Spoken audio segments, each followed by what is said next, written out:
Dradis version 4.6 comes with several new updates and features. We'll cover 4 of them here today. First up, the Integration and Tool Manager.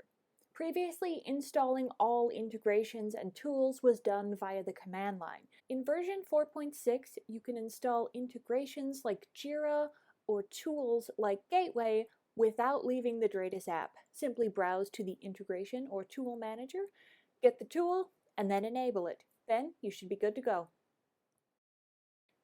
Next up, the updated Instance Dashboard. The new Instance Dashboard gives you an at-a-glance overview of projects, tickets, and tasks assigned to you, a list of the newest unread notifications, and an overview of what's new in the latest version of Dradis. Next, you can permanently delete items in the instance level trash. Previously, you could soft delete projects and teams so that they ended up in the instance level trash. However, to permanently delete items in the trash, you previously needed to use the command line. Not anymore! Now you can permanently delete items in the trash straight from the UI.